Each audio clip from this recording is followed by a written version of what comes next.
오늘 하나님께서 우리의 예배를 통해서 10월 마지막 주일에 영광을 받으시기를 원합니다. 할렐루야, 아멘. 네. 하나님은 사랑의 하나님이십니다. 사랑은 하나님이 가지신 성품 중에 가장 귀하고 큰 성품이십니다. 하나님의 사랑은 우리와 존재의 삶의 절대적인 조건이 됩니다. 내가 오늘 살아있는 것 그 자체는 나를 향하신 하나님의 사랑과 은혜 말고는 설명할 길이 없습니다. 우리가 깨닫든지 깨닫지 못하든지 간에 하나님의 사랑은 결코 변하지 않습니다. 우리를 오래 참고 견디셨던 하나님은 때로는 우리에게 고통을 통해서도 하나님의 사랑을 보이시고 깨닫게 하시는 것입니다. 유다와 이스라엘 역사 가운데서 다윗 왕 이래로 가장 위대했던, 가장 하나님 앞에 바로 섰던 신앙과 훌륭한 정치의 왕이 있었다면 바로 13대 유다 왕이었던 히스기야입니다. 히스기야는 25살에 왕의 자리에 나갔습니다. 좋은 정치 지도자를, 바른 정치 지도자를 만난다는 것은 그 민족의 큰 복이 되고 사람들에게 큰 기쁨이 됩니다. 히스기야가 바로 그런 사람이었습니다. 그는 참으로 많은 일들을 행하였습니다. 그는 먼저 기혼 샘물의 물을 그 밖에 성벽을 쌓고 예루살렘에 쳐들어오는 외적들이 그 물을 뺏어가지 못하도록, 그리고 그 샘물의 지하 터널을 파서 실로암이라고 하는 예루살렘 안에 샘으로 끌어들였던 놀라운 토목공사를 일으켰던 사람입니다. 히스기야의 수로는 지금도 예루살렘에 가면 있습니다. 길이가 533m 정도 되는 긴 지하 터널이고 바위를 깨서 수로를 만들었습니다. 높이는 2m며 사람이 지나갈 수가 있습니다. 그런데 거기에는 양쪽에서 파고 들어와서 그 지하 수로, 지하 상수도 길을 만들었는데 거기에 그 당시에 공사하던 사람들이 돌에다 새겨 놓았던 문자들이 지금도 남아 있습니다. 이제 얼마 남았다. 조금만 있으면 서로 이 굴을 뚫어서 만나게 된다. 지금부터 2700여 년 전에 했던 공사가 한치도 틀리지 않고 양쪽에서 뚫어 들어가서 만나게 되고 지하 터널 수로를 완성하게 되었다고 합니다. 옛날 사람들의 생각과 지혜가 오늘 사람들과 그렇게 크게 다르지 않습니다. 어떻게 이렇게 했을까? 아마 오늘 그 토목하는 분들이 이야기하기는 지하 터널을 뚫는 것을 따라가면서 콩콩 내리치면은 그 소리 들리는 것을 보고 굴의 방향이 어디로 가는지 알지 않았을까? 참 놀라운 일입니다. 예루살렘이 아수르의 포위를 당했지만 오랫동안 버틸 수 있었던 것은 히스기야가 파놓았던 이 기혼 샘물, 실로암 물로 들어오는 지하 수로였던 것입니다. 제가 하나님 앞에 엎드려서 간절히 기도할 때에 아수르 왕의 군대 18만 5천, 그 당시에 세계 최강의 군대였던 아수르 군대가 하루아침에 몰살당해서 하나님의 손으로 쳐서 적이 물러간 적이 있었습니다. 그는 무엇보다도 성전과 제사를 회복했던 사람입니다.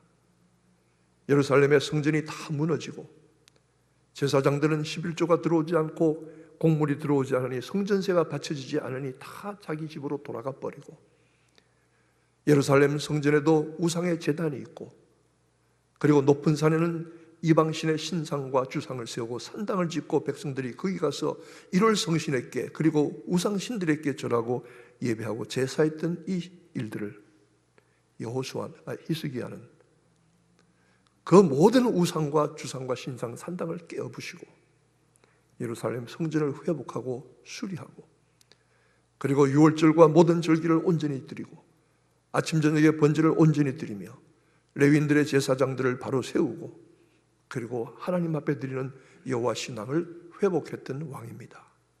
참 놀라운 사람입니다. 아마 이스라엘 역사 전후에 이 같은 왕이 없습니다. 그와 같이 훌륭한 왕에게 하나님을 그토록 전심으로 섬기고 나라를 크게 부흥케 하고, 그리고 외국의 침략을 막아냈던 이 왕 중의 왕이었던 히스기야에게 어떤 일이 일어났습니까? 갑자기 어느 날 아모스의 아들 선지자 이사야가 저를 찾아와서 선고합니다. 왕이여, 여호와께서 말씀하셨습니다. 너는 네 집을 처치하라. 네가 죽고 살지 못하리라. 인생의 사형 선고를 받았습니다. 여러분, 이 같은 인생의 사형 선고를 받아본 적이 있습니까? 저는 받아본 적이 있습니다. 당신은 이제 더 이상 인생에 소망이 없습니다 하는 선언을 받아본 적이 있습니까? 저는 받아본 적이 있습니다. 이 선언을 받아본 사람들은 인생과 삶의 의미와 가치를 깨닫게 됩니다. 히스기야는 심하고 중한 병에 갑자기 걸렸습니다. 종처, 나중에 밝혀지지만 심각한 악성 종양이었던 것으로 이해가 됩니다. 병들어 누운 왕에게 찾아와서 하나님이 당신에게 말씀하시기를 너는 네 집안을 처치하라, 정리해라. 이제 네가 죽고 살지 못하리라. 그때 이 히스기야의 나이가 불과 39살입니다. 젊은 왕입니다. 저의 중년에 하나님께서 저의 인생이 끝장나게 하셨다고 히스기야는 탄식하고 있습니다. 그는 왜 하나님께서 자기에게 이 같은 고난과 고통을 주시는지 이해할 수가 없었습니다. 우리가 이해할 수 없는 일들을 부딪히는 때가 많이 있습니다. 뭐 특별히 이유가 있다든지, 내가 무슨 잘못한 것이 있다든지, 무슨 죄값이 있는 것도 아닌 것 같은데 왜 이런 일이 닥치나? 우리는 그 이유를 쉽게 알 수 없는 때가 많습니다. 내 인생은 왜 이렇게 살아야 하나? 나는 왜 이와 같은 환경과 처지에 들어가게 되었는가? 이해할 수 없는 때가 있습니다. 왜 나는 이 같은 고통과 어려움을 겪어야 하는가? 설명이 되지 않는 때가 있습니다. 구약의 유명한 욥이 그랬습니다. 욥은 하루아침에 모든 재산을 다 빼앗기고 집이 불타 없어지고 아들과 딸 10명이 천막이 무너져서 깔려서 죽었습니다. 그리고 그는 그 몸에 종기와 악한 피부병 흔대가 나서 제 가운데서 뒹굴어야 했습니다. 그의 부인은 찾아와서 하나님을 원망하고 죽으라고 그랬습니다. 부인이 하는 소리입니다. 욥은 하나님 앞에 부르짖습니다. 하나님, 왜 이런 고통을 내게 주십니까? 욥의 친구들이 4명이나 찾아왔어요. 위로한다고 찾아왔다가 처음엔 불쌍히 여겼습니다. 그리고는 욥에게 말합니다. 너 회개해라. 네가 그렇게 된 것은 반드시 네가 죄가 있기 때문이야. 하나님이 네 죄를 정죄하시는 거야. 회개해. 회개해. 욥은 그 요구에 대답할 수가 없었습니다. 내가 비록 하나님 보시기에 완전한 인간은 아닙니다. 나도 죄가 있고 허물이 있습니다. 그러나 지금까지 최선을 다해서 살았습니다. 심지어 내 자식들이 생일 파티를 하고 돌아와도 밤사이에 무슨 더러운 죄를 지었을까? 그 자식들을 위해서 아침에 제사를 드렸습니다. 어려운 사람, 가난한 사람을 내가 그냥 보낸 적이 없습니다. 잘못하는 사람을 내가 반드시 권계하고 훈계해서 바른 길 가게 했습니다. 난 이 땅에서 악하게 산 일이 기억나지 않습니다. 그런데 왜 하나님께서 뭐 때문에 나에게 이런 고통을 주시는지 저는 도저히 모르겠습니다. 하나님 말씀 좀 해보세요. 하나님 좀 밝히 드러내보세요. 그것을 본 욥의 친구들은 욥을 더 크게 비난했습니다. 너 참 교만하구나. 네가 분명히 죄가 있어서 이렇게 됐는데 죄를 회개하지 않고 네가 오히려 하나님께 따져. 그러나 하나님은 욥의 죄가 있어서 저를 징벌하신 것이 아니었습니다. 의로운 사람도 고난을 겪을 수 있다.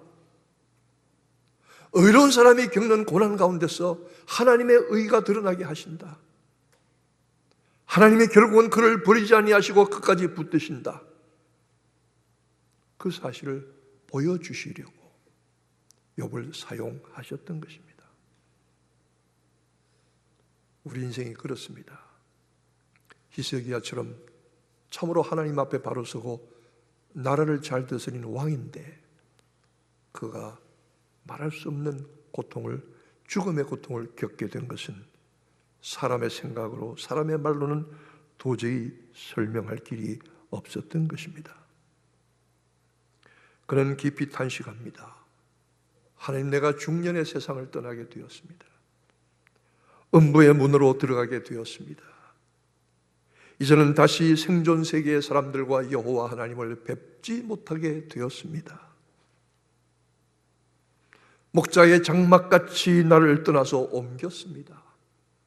양을 치는 목자들이 한 곳에 정해 사는 것이 아니라 물과 풀을 따라서 여기다 쳤다가 저기다 집을 쳤다가 옮겨 다니는 것처럼 내 인생, 내 육신의 장막이 그렇게 되었습니다. 직공이 나를 틀에서 끊음같이 주께서 나를 끊으십니다. 이 말은 아마 고대의 유명한 표현이었던 것 같아요. 인생을 설명할 때에 로마의 5현제 중에 하나인 마르크스 아우렐리우스의 명상록에 보면 바로 이런 얘기가 나옵니다. 우리 인생은 무대에서 연기하는 배우와 같다. 아무리 내가 연기를 잘해도 무대 감독이 내려오라 그러면 내려가야 된다. 그것으로 끝이다. 우리 인생은 틀에서 짜는 배와 같다. 아무리 그 배가 더 길게 짜여지고 싶어도 직공이 날카로운 칼을 들어서 한번 끊어내면 그만이다. 히스기야가 같은 말씀을 하고 있습니다. 우리 인생이 그렇습니다. 하나님이 한번 끊어내시면 그만입니다. 아무리 큰 소리치고 아무리 발버둥치고 아무리 우리가 옳다고 주장을 하고 내 마음대로 하고 싶어도 하나님이 칼을 들어 그 배를 짜던 것을 끊어내심 같이 주께서 우리의 인생을 끊으시면 그것으로 마지막입니다. 주께서 나를 끊으시고 나의 뼈를 꺾으셨다고 했습니다. 그 일과 나는 새같이, 제비같이, 비둘기같이 지저귀고 다니면서 울 수밖에 없게 되었습니다. 나의 눈이 쇠하기까지 주를 앙망하였습니다. 얼마나 하나님을 간절히 바랐는지 눈이 보이지 않을 정도로 되었습니다. 여러분, 이렇게 기도해 보신 적이 있습니까? 엎드려서 울면서 하나님, 내 인생을 끊으시는 것이 직공이 그 배를 칼로 끊는 것과 같습니다. 나는 새같이 비둘기같이 부르짖으며 울면서 지적이었습니다. 얼마나 하나님을 간절히 앙망했는지 내 눈이 다 보이지 않게 되었고 눈물이 흘러서 침상이 적셔 나의 주야로 나의 음식이 되었습니다. 여러분, 그렇게 기도해보고 울어보신 적이 있습니까? 저는 있습니다. 여러분도 있으리라고 믿습니다.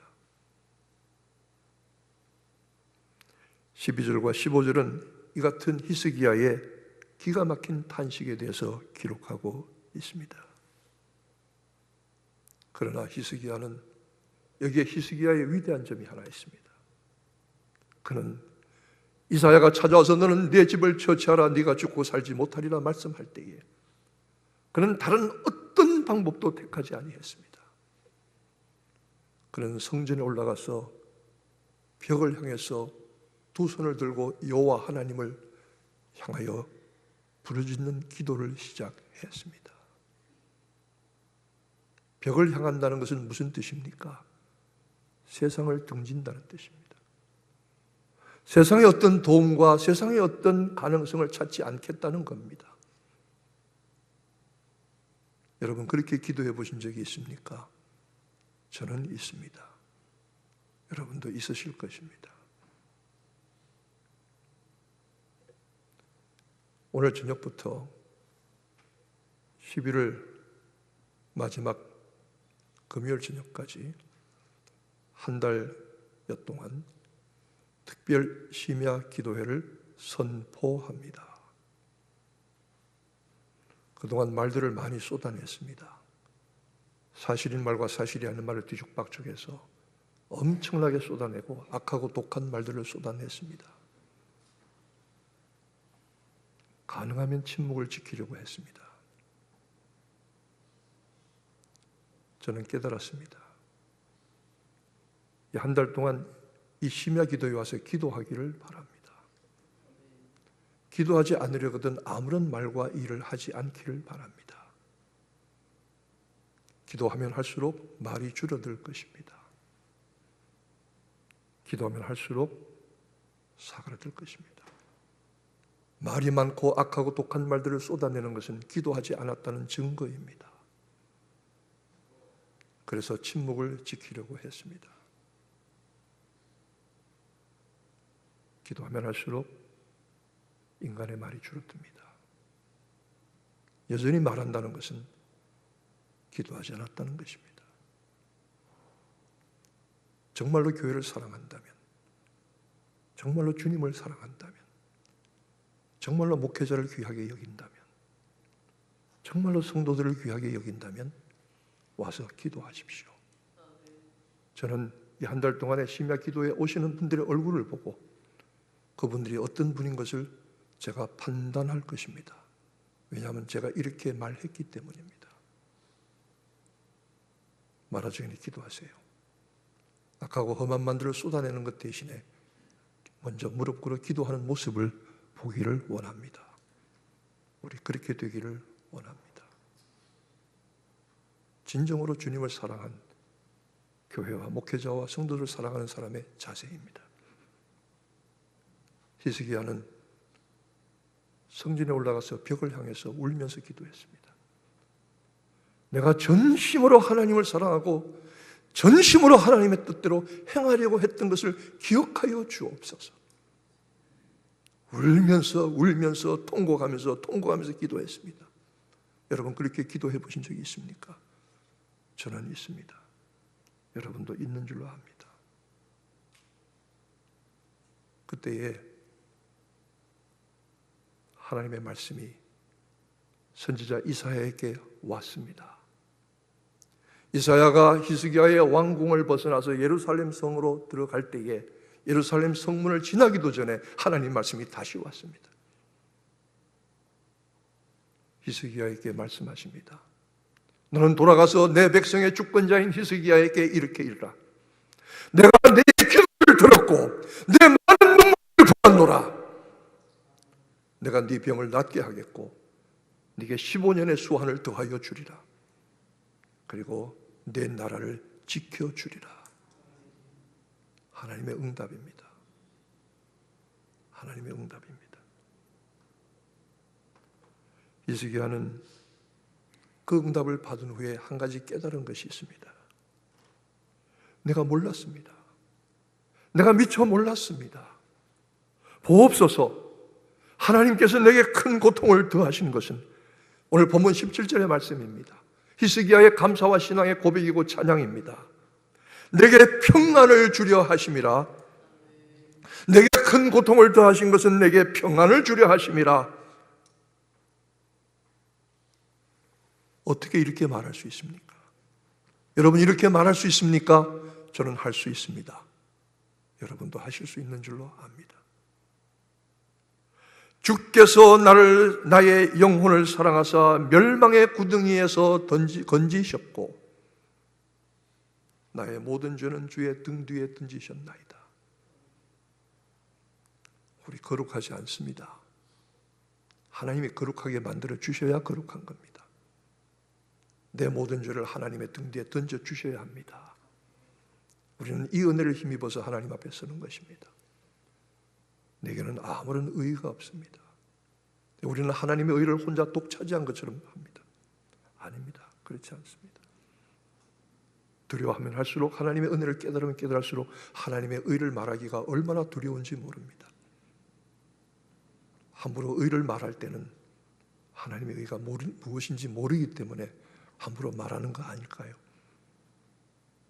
하나님의 의를 혼자 독차지하고 있는 거 아니지 않습니까?